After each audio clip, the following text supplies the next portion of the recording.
Dragon X, who the favorites were. KT Rolster.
Can hold us.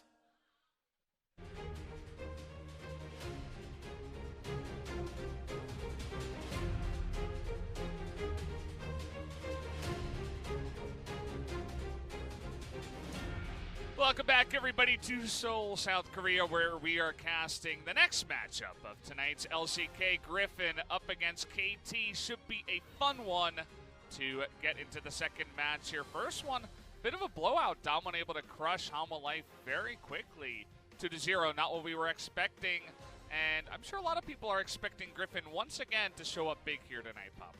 But in kind of interesting fashion, people who are in chat right now saying live or replacing you and I cast KT or Griffin are actually pretty vindicated, because this exact match happened 1 week ago today. Yeah. It ended up being a very one-sided victory for Griffin, and now we have an LCK Summer 2018 Finals rematch back-to-back.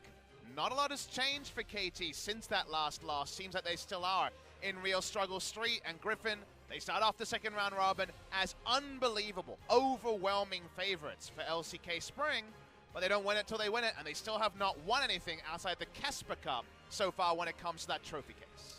It's a long way away. I mean, we did just finish the first round as well of the LCK Spring 2019 with that first matchup that we did finish here tonight. We just begin the second round here, and they got 9 more matches to play before we do get to the playoffs. There's going to be, if they are in first place, which is most likely, they have that long time to wait before they do play in the spring finals. Should be fun, but we'll take a look at the standings here. Griffin in first place, currently undefeated in series, only the 1 game loss to Sandbox, sitting at 9-0 up against KT, who, unlike Afrika, still have yet to show us a big movement or anything in terms of movement upwards, as they do sit here at 2-7 in 8th place. And we'll see if KT can find a way to just even get under the skin of Griffin. When it comes to a team that has lost 1 single game, it's all about just finding something, an early game lead, trying to find some notes from Hanwha Life and how close they were able to inflict some pain onto Griffin, because otherwise it's been plain sailing and then some for a team that looks uniquely dominant so far in the LCK. We're looking at some roster changes here as Justice, not Justice, will be joining the roster for Sandbox Gaming. Kanavi comes in as a very young jungle sub, unlikely to play any games, be a very big surprise to see Tarzan out of the roster. Yeah, you know, generally when you're playing behind one of the best players in the world, if not the best, it's hard to find time to play. But hey, Chovy got to show his stuff in the Kesper Cup, I believe that was. But either way, we'll take a look at some other big changes here. Flame, obviously a big one, moving in behind Nuggery for Down One Gaming. Down One Gaming crushed today 2-0, so no sighting of him, at least in the lineup, but we did see him today. We thought you'd see a lot of these new Afrika Freaks members after their struggles, but their 2-1 comeback win does mean that Brooks, Sun, Soul, and Senan might actually be sitting out for a while. Wow, 3 S champions. They could actually have 4 S players playing at the same time in their real roles. Words. Exactly. Papa. The S word, always one to give you pause. A lot of coaches there for Afrika Freaks. Flame coming in, of course, the biggest name of players that come in, and it sounds like we'll also have some interviews. So a lot of things to talk about here, some video packages, all about the second half of the round robin, and hopefully get to listen to some of these new players, put out some fighting words for the second round robin. Yeah, curious to see what they do have to say, and let's take a look at it now.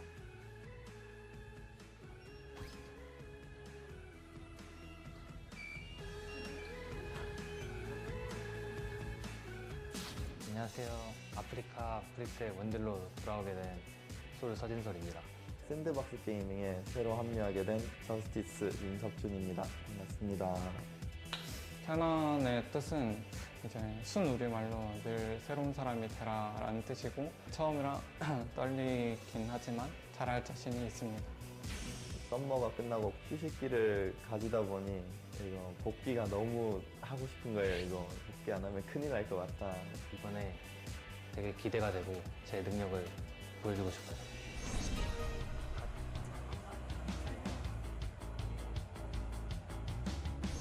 팀의 분위기는 재밌고 되게 활발한 것 같아요. 막내니까 저는 챙김받는 걸 되게 좋아하거든요. 썬 형이랑 똘 형이 잘 챙겨줍니다. 네. 아직 세난 선수와 많이 호흡을 맞춰보지 않았지만 지금 저는 되게 좋다고 생각하고 있고 잘할 수 있을 것 같아요. 조커 형이 되게 듬직하고 든든하고 팀의 버팀목이 돼주시는 것 같아요. 기대되는 선수요. 카나비 선수. 이제 솔로 랭크에서 카나비 선수를 많이 만났었는데 언제나 솔로 랭크 최상위권에 있는 선수들은 느낌을 좀 보여주기 때문에 기대가 되는 선수입니다. 안녕하세요. 전 그리핀 정글러로 새로 오게 된 카나비 서진혁입니다. 제가 시즌 8 때 첫 솔로 랭크 챌린저를 찍었는데 그때 딱 그리핀에서 기회가 돼서 테스트 보고 들어간 것 같아요. 1등 팀에 들어온 만큼 부담감이 크고 많이 긴장이 됩니다.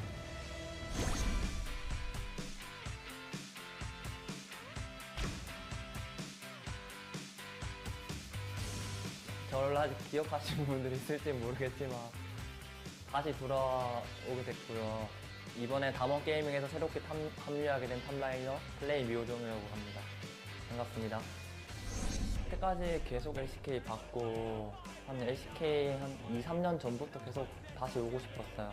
이제 선수진들도 좋고 분위기도 좋고, 그리고 코치진 분들과 얘기를 나눠봤을 때 되게 좋겠구나라는 생각이 들어서 어렵게 결정한 만큼 꼭 좋은 모습 보여드리고 싶어요. 제가 좀 나이도 많고 연차도 오래 해서 좀 어려울 수도 있는데 무서운 사람 아니니까 편하게 대해주세요. 저한테 욕만 안 하면 돼요.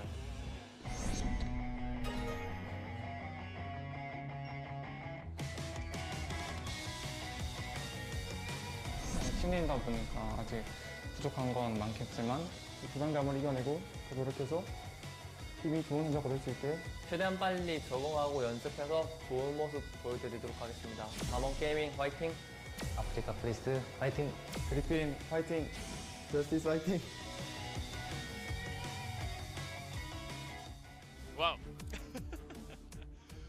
Interesting one there. Gotta love Justice giving us a little fist pump there. But good to have all these new players coming back. Also interesting to hear about Chovy on the solo queue rankings. Apparently hit Challenger for the first time in Season 8. And now all these players are talking about him in Season 9. Immediately jumps onto Griffin rosters. Can't wait to see what he has to offer. Another one of these young guns, very, very young player, 17 years of age, as far as I know. And yes, the reason why they're talking about Chovy rather than one of the other players when they were talking about players they're fearful of is not just because Griffin is playing here, but it's because Chovy and also Cabby were top 5 in solo queue when the new ranking system came out in Season 9. Currently ranked 21. Very interesting note for a future game is that Soul right now, actually, Afrika's sub-80 carry is ranked 3, so... Ooh. with the ranking system in a weird spot is notable. Anyway, zooming in on this rematch here, they just played so recently that KT Rolster will have to show us something so new. But the 2-0 was pretty resounding. Swords Fiora took down Smeb's Yorick, and we had 2 games of Yasuo bot lane for KT.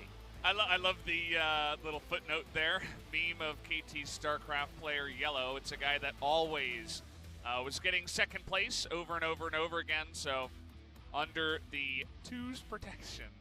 Round 2 on the 22nd of February, that's today. We'll see if that works out for them, although the first time, as you mentioned, was a bit of a landslide, as has been most of the series up against Griffin, but it just feels like one of these days something's gonna slip. You know, can they really go 18-0? But then again, is today the day where something slips? Is today the day where Griffin take a back seat? KT Rolster at 8th place, come up and slap him around? I'm not convinced just yet, but I'd like to be convinced otherwise. KT have died 201 more times as a team than Griffin. That's why you went to that high octave on the laugh, because it's genuine. There's a lot for KT to improve on, and Griffin, only thing to improve on is don't lose any games. It's like the most inane thing to say, but they are the closest to perfection. They have the best round robin of any team ever. 1996 DPM. Very nice to see.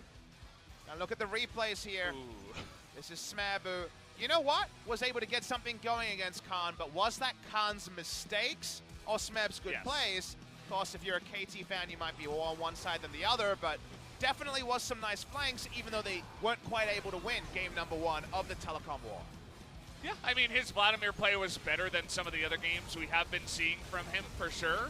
A little bit of a chance, you know, given by Khan to help him out and get him started here on the Vladimir, for sure, but he is definitely one guy of importance that needs to perform for KT. You know, he has been having a rough time, and he is a leader on this lineup, and if he's not the one trying to carry his team, then who's it going to be? Is it going to be BDD due to the roster? He's been trying, but he can't do it alone.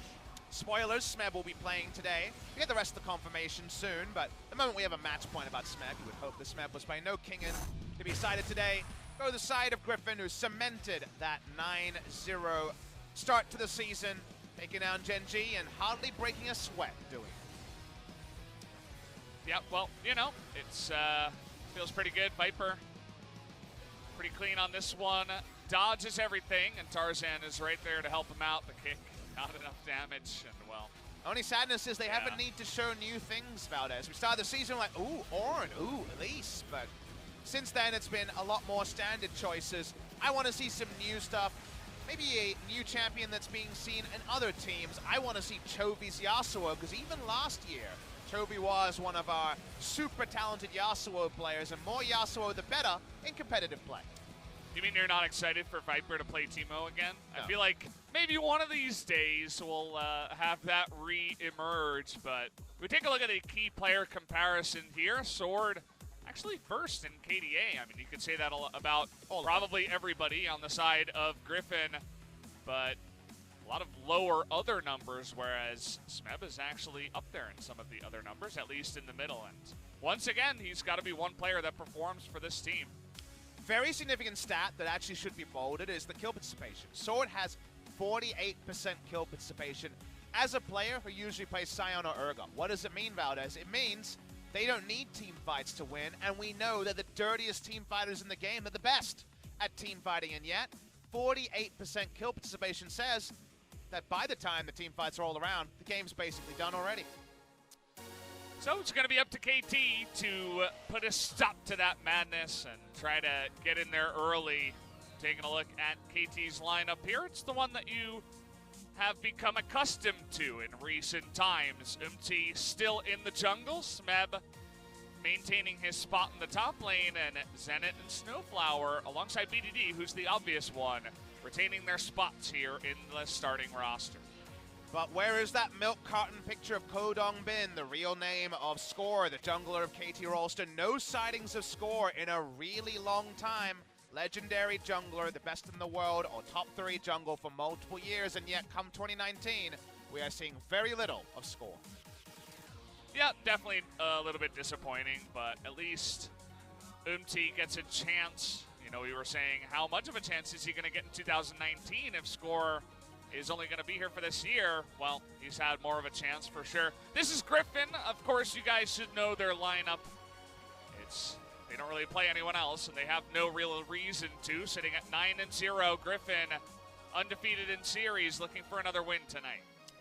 Griffin seem to be able to draft scaling, to draft early game. Their game twos are often really, really inspired League of Legends where they run over their opposition. Game one, they can be a little slow starters. They can give you some chances, but seizing chances against Griffin has eluded so many other teams. Look at this new AR we have here. That looks cool. Nicely done here. Very bouncy and exciting. We're getting better every split, every round robin here. The Riot LCK broadcast, Smeb, Umti, BDD, Zenit, and SnowFlower to confirm. Score has not played since KT versus Jinair, a 2-0 victory on the 25th of January, a day before my birthday, almost a calendar month ago. Yeah, it's been a while. We're missing him, but KT Rolster have to make it work with Umti in the lineup, and Umti has to gain that confidence if he's going to continue playing. He's going to be up against the best jungler that we do have here in the LCK. I feel very comfortable to say that now, especially with Score taking a bit of a back seat alongside a bunch of other guys that are looking to maintain that first in their role kind of status here on the side of Griffin. It's usually pretty lazy analysis to just say the winning team that's 9-0 has the best top jungle, mid, 80 carry, and support, but, you know, every time they get out there, it gets more and more difficult to evaluate, and people have had a lot to say about Sword as the weak link here, and I think he definitely has an easier job because he's not going to get target banned. You have to target ban everyone else, but at some point, if you keep winning, those questions become more and more murky to deal with. Griffin are pretty damn good at League of Legends, and anything other than a 2-0 dominating Griffin win would actually be a big vote of confidence for KT bailing out of what was a very difficult start to LCK Spring. That is quite true. Even a win would feel great for KT, as Sandbox is the only team to take a one-game win up against this team. If it were me, I'd be banning out Chovy, but that's just me. I feel like Tarzan can play pretty much anything, and Viper is the same. Lehends has proven that as well. And as you said, you don't really want to ban out Sword here, but they do go ahead and ban out tier list to start off Thresh, known as pretty much the strongest support right now. Remember, there's another way you can do it. You can come in with a strat you're really confident on and ban the champions that work against the strat, because usually you want to ban against the enemy team, but if you can't, then maybe you should ban towards your strategy. We can't know that till later. Now KT have to ban Ezreal on blue side. I guess they don't want to first pick it, and Zenit, to his credit, has largely been finding wins on non-AD carries, so banning away the Ezreal makes some sense. Lehends and the Frostmancy that Griffin have done, or the double relic shield, has propelled himself to some pretty high gold Galio support builds, so they're going to take a Galio ban as well. A lot left open that could be considered the Yasuo first picked in this series 1 week ago. Let's wait and see what Griffin want to consider with their final ban. A Gragas ban, which is quite interesting. It's another one of those supports that can be put alongside the Yasuo in the bot lane. And okay, BDD saying, give me the reins, I'll do the carrying. And what do you pick into LeBlanc is a frequent question in solo queue and also in pro play. Very dominant mid laner, but no flex about this. We're 9.3. Some of the flexes are gone. Therefore, first pick LeBlanc over Urgot, over Yasuo, over a lot of picks that people would consider. We'll see what the lock-ins will be from Griffin. Seems like they're going to claim a flex pick of theirs in Vladimir and potentially an entire bot lane with the Vladimir Shen that isn't always something I'm a big fan of, but certainly scales into big-time relevance. Yeah, and it also is League of Shen that he does love his Shen. Could be bringing it out here. That does leave the Alistair available if you're talking about other supports that love to knock stuff up and play alongside Yasuo. Alistair is the obvious one. They don't ban that one. They want to take away the jungle of the Gragas potentially as well from Umti. Don't know about you, but in some drafts, I'm kind of rocking up back and forward thinking, okay, we're going to see the pick, and you see LeBlanc, and you think about things that can work into LeBlanc, and you say the word Zed, and you wonder if Chovy would give us his first Zed. That would be a You're really gonna keep hype the way. whole chat I am. awake I right am. now. I'm keeping them Or away you're from putting bed. them to sleep if it doesn't get Well, you if know. it doesn't get picked here. Well, Nuke Duck played it over in LEC. That means it's competitive play ready as far as I'm aware. We're going to see potentially a jungle Aatrox be picked up here, at least the Aatrox taken as potential flex. This would be the matchup we saw in the previous game that usually in the LCK has been very LeBlanc favored, and it turns out that in the first round, you can head to bed. All right, guys, that's it. Head to bed. You can go take your nap. As yeah, Zoe versus LeBlanc coming in here. Lots of flexing still left available for both of these teams, at least with the Vlad and the Aatrox here. So definitely some stuff to take note of as we do move into second bans. Kalista going to be denied here alongside of that Alistair. They seem to be wanting to make Alistair very accountable, because at this point, when we saw the Alistair not picked up, you knew KT would take it because it does, again, play into a potential Yasuo bot lane if they want it. And now you're taking away Kalista to give Alistair kind of that free laning phase, where after 6, Fate's Call means you can go in with reckless abandon. As SnowFlower, traditionally a playmaker, and get away with it. Double 80 carry ban here, as a scaling choice of their own is going to be denied. Let's see how Griffin are going to approach bot lane, as right now you increasingly think it might actually be just this Vladimir Shen duo. Yeah. The Sivir would have felt fantastic alongside of everything else on the side of KT, especially the Aatrox that needs that extra speed up, that just want to dive into that backline and go head forward, head first into the play. You would assume that Tarzan must have been playing a lot of Kindred in offstage matches, because it's a pick that has actually never worked for him in pro play. It's not necessarily one that I would own as a Tarzan pick in the past. This, of course, would be right in that wheelhouse, and they're going to roll with what Humble Life couldn't put together, the Shen and Nocturne synergy, in order to just look for reliable picks and build full damage and have that overshield with the Stand United. Kai'Sa nearly immediately picked by the side of KT alongside of Urgot, so that does confirm the Aatrox into the jungle. And a very strong lineup, actually. I feel like drafted here from the side of KT. We'll see if they can read into that Nocturne play and try to shut that down as well. So Smeb got away with Vlad into Urgot, but was that more about the misplays than the plays? It seems like the thought here from Griffin is yes, because they're going to take Yorick Mari into Urgot in the top matchup that we had on the weekend, last weekend, in a matchup where Urgot is going to be under the microscope here. Urgot is very, very reliable. We know what he does, but Yorick Mari can be really overwhelmingly annoying in this lane, and it can certainly snowball one way or the other, where both of them might have trouble just entering lane against the opposition. That'll be an interesting one here. Umti going to play something that Tarzan debuted in Korean competitive play with that Aatrox into the jungle, whereas Tarzan gonna show us how Bono should have done it and how Hanwha Life should have done it in game number 2 of the previous series that we did just cast about an hour and a half ago now. It was a while ago now. There was that extended break. We take a slight pause so the coaches here can shake their hands. Want to make sure that's all in the books.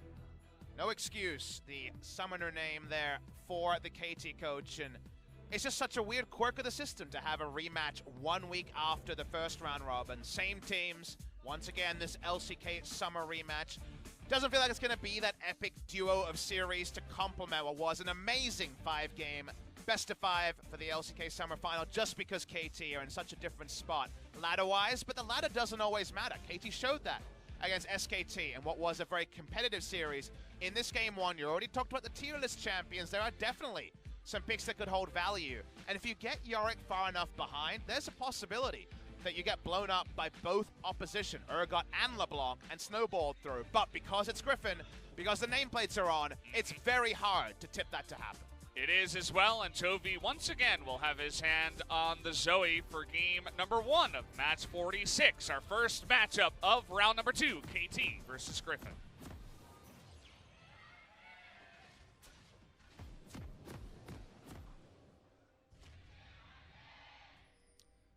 Some big cheers from both sides here in the LCK arena, as Griffin not messing around here at level 1.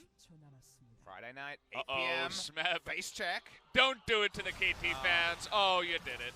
Well, see you later. Face checks the brush, and Griffin seem like mind readers once again as they catch a very sad Smeb Urgot. Oh, great. Vladimir got the kill. That's a bad sign. He's now Oh, he's got a Dark Seal. Great. Ruby Crystal, and he had 2 stacks. You are just hooting I and don't know why hollering that's so today funny about to me. this. I don't know why. It's just like literally the worst thing that could have happened to start this for KT. I guess if he'd started Dark Seal and not bought his pot yet, he could have had 550 gold to spend, and that might have been even more annoying, because 350 gold for Dark Seal. Yeah. But, yeah, I mean, we're right up there in terms of bad feels with obvious gold spent at level 1. And that means that Vladimir and Shen, they don't necessarily have a lot of experience advantage. That's not how it works anymore in League of Legends. But they've definitely got a tempo advantage, and some of those Q trades are going to hurt just a little bit more than they should. That they will. They get that Vlad just a little bit farther ahead. Wait, what happened on the bot side? Thank you for this replay, by the way. Let's find out. He saw the Yorick. So it's all about the vision here, the fact that Yorick was seen on the bot side. I guess that is what gave impetus here. So this is actually an excellent replay. It looks like a replay that doesn't mean anything, but they're telling a story. What they're telling is the Yorick is sighted, so of course invade for counter vision, right? What happens when you get invaded on? Yeah. You invade the other quadrant of the jungle. Smeb gets the call was wrong. It's kind of like little plays like that. You can see the thumbs up from CV Max too, as it seems like that was definitely a set play. They're like, okay, we can do this, show the Yorick, bait the top laner into checking, and, well, gives the big thumbs up as if they needed to use the special cheese play. That's the weird thing, up right? against KT in this game when they're 9-0. That's the part that was dawning on me as you said it, is like, holy crap, that is 200 IQ. Yeah. Save that play. Don't let it be shown. This is where CV Max is like, broadcast team, what's up with this replay? That's a better replay than you pulled all season. Yeah, I know.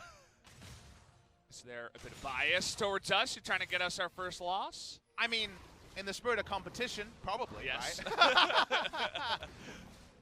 I'm sure Riot would love it if Griffin, wouldn't just win every single game. Although there is the tipping point where eventually you're like, well, we want this narrative to play out, right? We want this 18-0 team. I think it was a really good discussion of this. If you saw, I don't know if you saw this one, about some of our fans would have seen the interview with Dracos talking about, G2 and their dominance and potentially playing Shaco mid and how they should interpret a team that just looks wantonly dominant in the league. And, we have that. We have Griffin in our league who's very similar in just what they've been able to pull off. And there's always a lot of different ways to look at it, because I know I would love more candidates for a, on paper, amazing 3-game series for Griffin versus a team. Like, that's the ideal. Yeah. But there's also, when a team is playing at this level and there's replays like that that show kind of the next level things they're doing, as Chovy does take quite a lot of damage from BDD in a tricky matchup, you can also just sit back and learn something about the game and appreciate the nuances of what allows Griffin to stay ahead. Because it's not just, wow, these guys click their buttons well. They also out-macro you in little ways like that. They can get you similar leads. Sometimes all it takes is one kill to really sway a lane in one direction. I mean, thankfully, at least for KT, it's not like the kill we had in the first series of Dalman versus Hama Life, where it's LeBlanc and Lee Sin. They just shut down the Syndra, and she's essentially useless for the majority of the game afterwards. But sometimes it's all it takes. One mistake, as we haven't engaged down on the bottom side. Lehends, he's ignited. He's going to taunt away, though. One last stun. He's going to be able to flash away, though. The empowered Q by Viper, trying to do enough damage to SnowFlower. Not quite enough, as a very extended trade ends up being actually even towards the end. No item lead for Lehends. Doesn't have a Ruby Crystal for that to be a bad calculation, just such on a sliver. With the extra shield coming from the passive. Umti's here, not level 6 of course, so can't go for an insane turret dive. Puts down the deep vision, and it does spot Tarzan.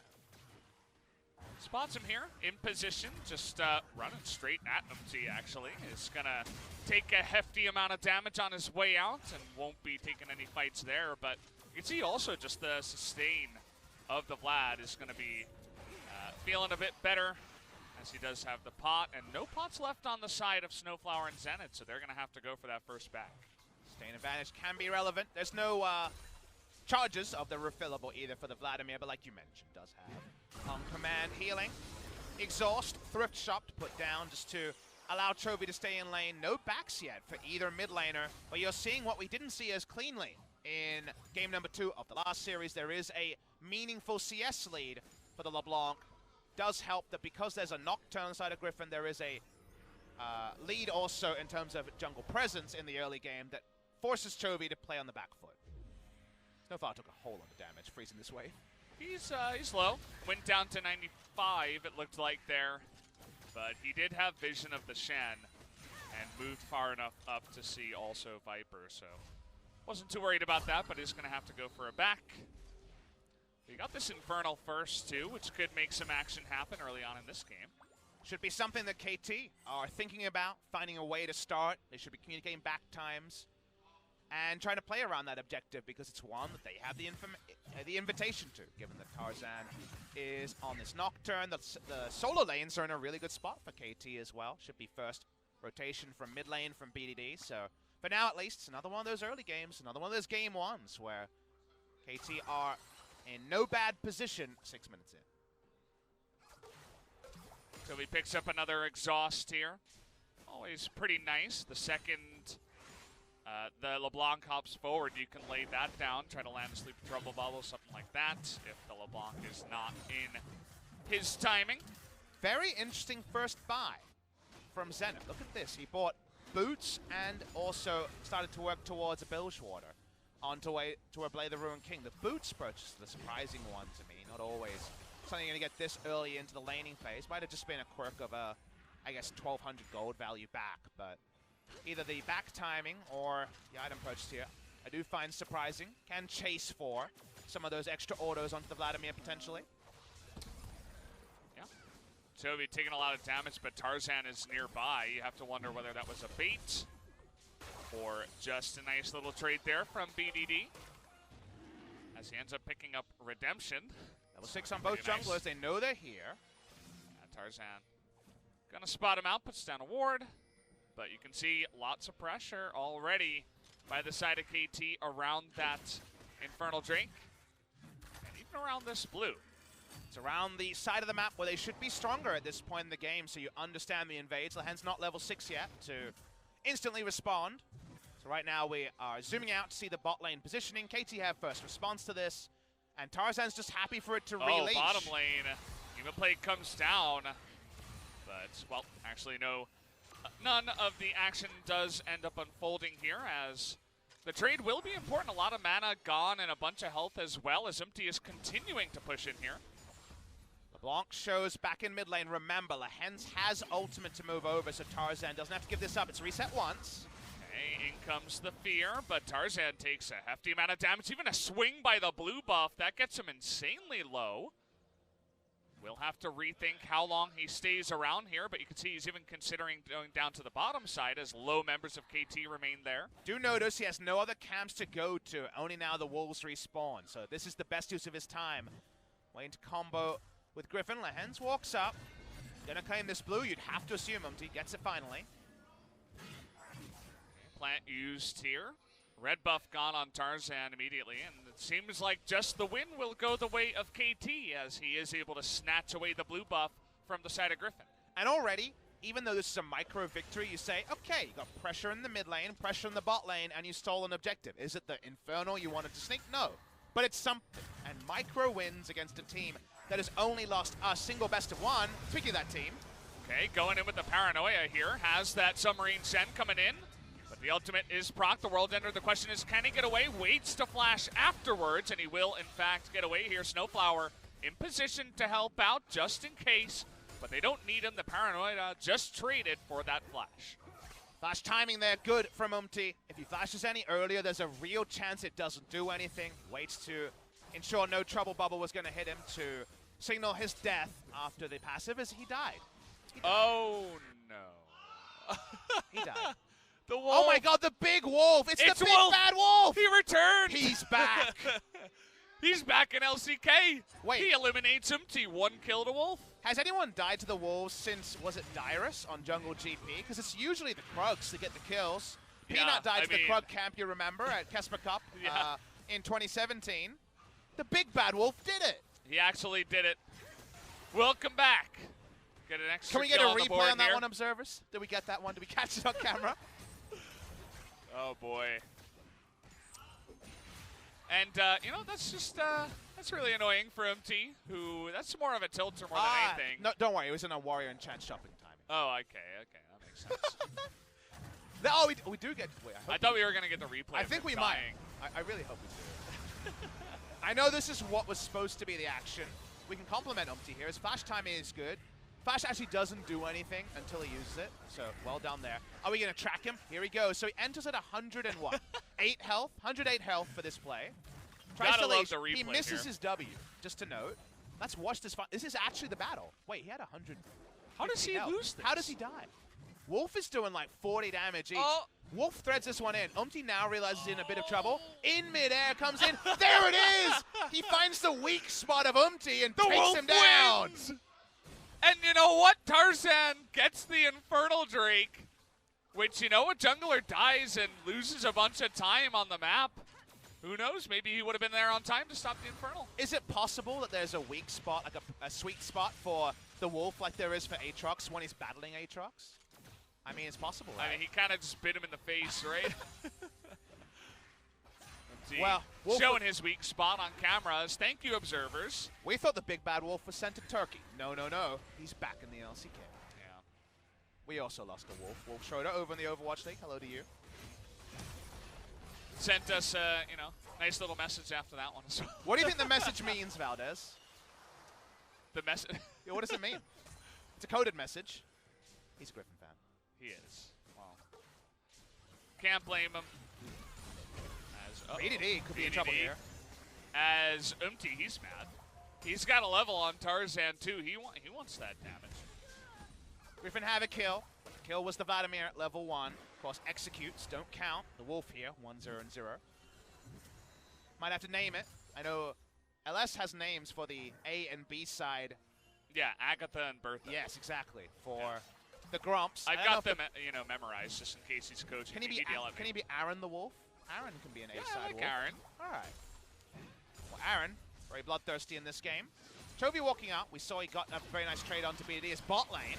Viper, he's angry, getting on in there. Huge shield comes in for Zenit, including the magic shield. Looks like he picked that up, and he will survive. So he was looking for summoners there. You noticed that he was able, with his early lead, to get a lot of items for 13 minutes in. Gold lead and Infernal. He was looking for a flash. Doesn't find one. As here's Umti. Yeah, face checking that one, but the W will sail wide as the pool will be able to dodge it. Amazing how much of the action was in a replay. But we're back on the Rift. Do you know if there's a different chime when you have this Yorick Mori skin and you pop your ult? Because the cool thing about Yorick is, I found out playing Yorick, is that there's this really cool tune when you pop out the Maiden. When you pop out the Maiden, there's this kind of like beautiful chime that plays. I wonder if there's a hard rocking chime with the pentakill Yorick. There should be. Free ideas. You would assume so, right? I'm always a fan of you know, new stuff in skins like music and interesting little tidbits for sure. So would like that as well. See Proto Belt finish here for Viper. He just gets to be annoying up against Zenit, who does have a decent amount of sustain himself with the Blade of the Rune King finished here. Vlad's level 9, close to 45% CDR. I think he's around 41% or 39%, because you're taking these scaling 1 to 10% in the top tree of the stats, and you also have Transcendence, which will be live soon. Actually, no, I'll tell you a lie. I'll have Transcendence very soon, but it's level 9, not level 10. So we'll be very close to 45% CDR when he gets that level up. Regardless, going to be obviously super annoying with the Stain. Huge information lead here for Tarzan. He's got a ward, and Umti doesn't know. Well, that was a visual bug, not just pretending to face check as the fight will begin in the bottom side, actually. Paranoia, though, going into that backline. Kai'Sa in a lot of trouble, is going to try to ult away. They both flash over the double swipe right in the face of Alistair and the Kai'Sa. But can Smeb turn it around here? The fear beyond death, but he's all alone. As what is going on here? Griffin trying to take as many members of KT away as it's just the remnants of a dead fight on the side of KT. Looks like 4 kills, maybe 3 of them do go the way of Griffin in that fight. The vision lead there was the big reason they got that lead, similarly to how they got a lead at level 1. And you know somewhere Vedius' mouth is still agape.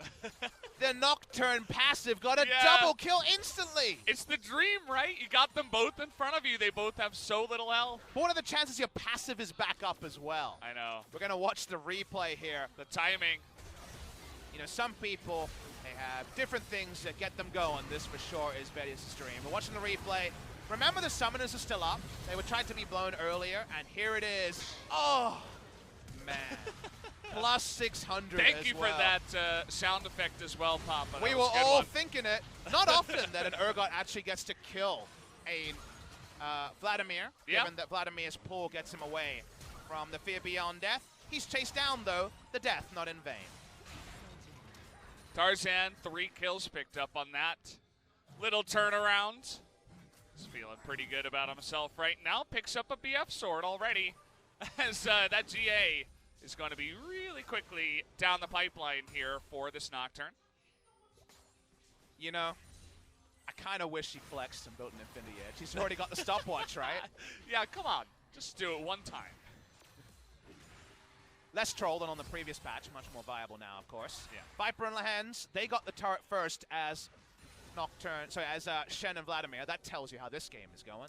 This duo lane not known for their laning potency, but they got the early lead, they got the kills, and now the Nocturne super fed and Sword and the Maiden taking down the Infernal with his girlfriend. A happy Friday night date for the Yark. Why not? You're eating well. That's a whole dragon for you, the wife, and all the kids. I don't know if they're married yet, so you shouldn't assume. Well, okay. But the kids are still around. The maiden and the 3 kids that are just there. It's 2019. People live progressive lifestyles now. Sure. Griffin going to take both objectives. Oh, that feels terrible. This game's already a little bit silly, Valdez. They just got Infernal and the Rift Herald as Vladimir is out of lane first. And a mountain, you know. Don't forget about that. They don't have an 80 carry, and their siege is basically Zoe. So that's going to be a fantastic Drake for them. KT, they really have very little agency on this game right now. The Rift Herald will force them to move. The sheer amount of damage already on the Vladimir no doubt can force them to move. LeBlanc has been wailing away and having a good laning phase against the Zoe, but increasingly that means very little. Yark and his girlfriend are back bot lane, and no one wants to enter that lane. LeBlanc's going to try, but it's after the turret is dead. Yeah, Smeb's up towards the mid lane, as it seems like there was just a kind of missed timing there, as someone should have been there to at least kill the minions and stop the push, but just a bunch of extra gold go the way of Sword and Griffin. Are we really full zooming on cool back animations? What a play. Yeah, well. What's your take on Vladimir skins? What's your favorite one? You know what? It's hard for me because I don't remember all the names, and that's okay. In the Korean Describe client, them. It's just like what is the one? What does it look like? The one that's farthest to the end. You know, I always assume is the coolest, but I don't play enough Vladimir to really, you know, experiment with all the different skins. I was always a huge fan of the Marquee Vladimir, the one that's very Castlevania inspired with the blue coat. Mostly because from release, it's always seemed really small, so it feels like invisible power. We are dumb on smaller gaming. hitbox, right? We are dumb on gaming talking about invisible power with their special meds to get better in the game. And yeah, what's wrong with some Marquee Vladimir, right? We did actually get an update Sure. on that. They're talking about traditional Korean medicines like ginseng and things like that. We should mention that out loud, otherwise it comes across They're not a bit actually, dodgy. you know, as far as we know, popping no. some, you know, well. No pills being popped. Maybe some secret information there, given that way. I feel like that legendary skin for Vlad is one of the ones that was done pretty well. So the Bloodlord one was always big because the animations were cleaner, so actually last hitting was a lot easier on that skin. That's one of the kind of edge cases where it always feels weird to evaluate, because yes, it's not invisible power, but especially if you're not a good player like you and I, it is very valuable to have the last hitting skill. Look, we're Wood 5. Why do you gotta include We've me? confirmed we're Wood 5. Are you going to say Wood 5 is good now? I mean, it can be interpreted as good. We're good at something, which is losing. And, it's true. We're consistent also. Yeah, exactly. Kinda That's like, something we ask of many of our pro players. are we the GRF solo queue? Well, We're not the Griffin, that's for sure. yeah. We don't play enough Annie. I'm sure LS would be very angry. So I was on a 7-game losing streak in solo queue recently. You can confirm it. It's out there. Yeah. My account's Papa Smithy. I snapped it with a Annie support game. So, There you go. you know, it's a pick I enjoy too, but LS made it famous. So shout out to LS. I needed that. You just got to listen to the coach in our lineup, you know? He knows what he's talking about. Roaming gank by the girlfriend. You never take me out anymore, trying to join KT as, well. Really? I don't know if that's the smartest career. I think Griffin's the place to be. Yeah, I don't agree. As we're entering a different kind of lull state here. Griffin having their fun. They're about 6,000 gold ahead. And the Sweet Hat already done here. Are we as going they're in? going okay. They say, Alistair, we don't care. We love all types of meat. We'll be eating beef tonight, and, well, that was pretty easy for them. They knew his ult was down, and then his health bar was down, so that's the only information that Griffin needed. We're getting the full zoom on everything today. I like how the sword is still through his heart, literally. Yeah. It definitely feels like our observers Oh, are look, having fun. Vladimir needs kills. Trying to get on in there as BDD's clone does go down, but that's just about it. BDD just barely making it out of there with the skin of his teeth. I don't have any analysis. They're just Oh, dunking okay, on I guess them. we're done here. They're then. just dunking on them, Valdez. Alrighty then, well. Well, you remember how the telecom war actually lived up to what it could be? Unfortunately, game 1 here is the opposite of that, where it really isn't a LCK Summer rematch in hype levels. Yeah. KT were dunked at level 1 from macro. Some micro moments have gone against them. The macro also was hurt, and now we're talking about girlfriends and support Annies breaking losing streaks. Yeah. Well, Chovy zoned Zenit out of even getting close to that Infernal Drake if they were thinking about it. As BDD, I doubt he's running straight at them. I've got a good read on the visual bugs on the. I've been casting this patch for a while. Costa, by the way. Yeah. Well, it is an Infernal Drake, so KT's going to start it and say, well, let's fight. TP coming in. As the flash comes in on a Tarzan, but he's got a GA. They're going to blow a lot to get on top of him. Will the turnaround come in here? Tarzan trying to flash away into the paranoia. They want to turn out to sword, but it's not enough. Viper getting into the back line, going to end that World Ender, and a huge Emo Plague comes down. No one dead yet. Yep, trying to get on in there as one goes down. Make it 2 as the double kill comes in for Viper. Make it 3 as everybody's on the run, chasing the cow down the lane. As well, not much else to shout about here. The Zerat portal is done. And, yeah, nice little fight there. 5 members go down, and it's a total slaughter, guys. We call it chasing the loss. When you are behind and you say, well, why don't we try and get an Infernal? Wouldn't that be nice? They don't get an Infernal. They get 5 trips to the graveyard. Yorick Mori approves. They're going to take down this inhibitor turret, the inhibitor. They can't end the game, but this game is over. Yeah. Well, I said that maybe one of these days, one of these teams is going to step up and actually challenge Griffin, but I said maybe it was today. Well, game number 1 does not tell that story, as it's 11-1. Nice zoom in there as well. Let's take a look at the replay. They come in about, what, 7,000 gold behind to start this. To their credit, they blow up through a shield from the Shen in that one, but unfortunately, Tarzan gets to swag walk away. The Urgot ult misses the insult upon injury, because actually if the Urgot ult hits there, Smeb might actually be able to get a 3 or 4 man Fear Beyond Death. That one, just like Khan the other day, is going to go very wide. And then Viper says, ooh, another pentakill, potentially. Can't quite get it, but that was really the only thing on the mind after the early play. And so Griffin find themselves with double Infernal. A Vlad that is insanely out of control with Zen picked up here for the Kaisa. Zenit might be going for a Rage Blade third. He won't finish it because the game will be over, but he has the Wit's End Blade the Ruin King for a lot of on-hit synergy with this build, and the Shred also would play into that with the Shred on Wit's End and the Shred on the Rage Blade. Does mean he's a single target build, and big unfortunate thing for most AD carries against Vladimir's. I guess Kaisa kind of has it a little better than, say, Callista, but you kind of have to R just to get away from the Hemo Plague after he just rushes at you. And after that, you know, there's not a lot of safe places against a Griffin squad that right now have died once. Shame on you, Viper. You are the only death on your team for this game, but otherwise we'll be unleashing a whole lot of hell. What are you looking at there? I'm trying to Lotus? see when the next Is time that your star sign? Griffin Is that your star sign there? play is. It's next week. Well, I'm trying to see it, but I don't actually see them in any of these games for next week, so that's a little bit confusing. I guess it's possible because in the second round we moved to 4 days a week, so on the schedule it looks like the next game is actually SKT on the 3rd of March, or the 8th of March, rather. As we actually have some action. Let me stop looking at the sheets here as Hemoplague nearly kills BDD on the backside. And here's Sword. He wants some kills too. He wants the action. 2 kills come in. BDD basically dead. Viper going to pick up a 3rd one here on the top side. Smeb, he is Urgot, but he is Urgon right about now as looks like they may just push for the victory. You know, it will be a welcome one. The storyline for this season from week 1 was New Blood Rising. Griffin are the team. Second split in, sophomore split, but no sophomore slump. They're 10-0 at the end of today if they win this series, and they're definitely going to win game number 1. Oh, they're going in for the kill. He actually gets it. Viper is going to Zonia's and not die when the Nexus goes down. GG.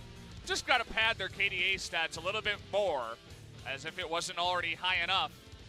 As we say similar things when Jin Air comes out here and, you know, unfortunately not able to take any victories just yet. Feels as one-sided as when Griffin takes the Rift against pretty much anyone else. And that kind of feeling does return here to game number 1. Smeb, you can see, trying to rally the troops after a pretty devastating loss in game 1. But let's explain one clear thing.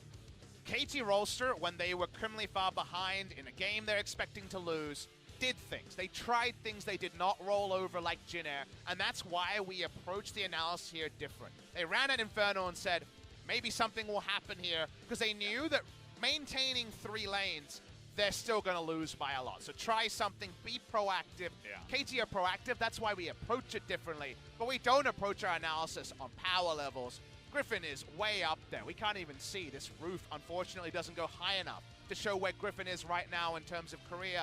And KT Rolster, you know, we don't even say things like defending LCK champions because it's not informational for the viewers. Unfortunately, the roster changes a lot. They've got some great players, BDD. Don't get it wrong. He is still a fantastic player, and around him there are players that on their day can perform. That day was at least not game number 1 because that one was hard to watch. That it was. I mean, if you're a Griffin fan, surely you're having fun. You know, you're a front runner, the new team of Griffin. You're like, this is my new new team. I'm going to join them, and every game they come out and they win. You know, it doesn't happen very often in traditional sports, but we've had it happen a couple of times here in Korean esports. You know, we always mention the SKT, 17-1. I believe the record for consecutive best-of-3 victories is 13.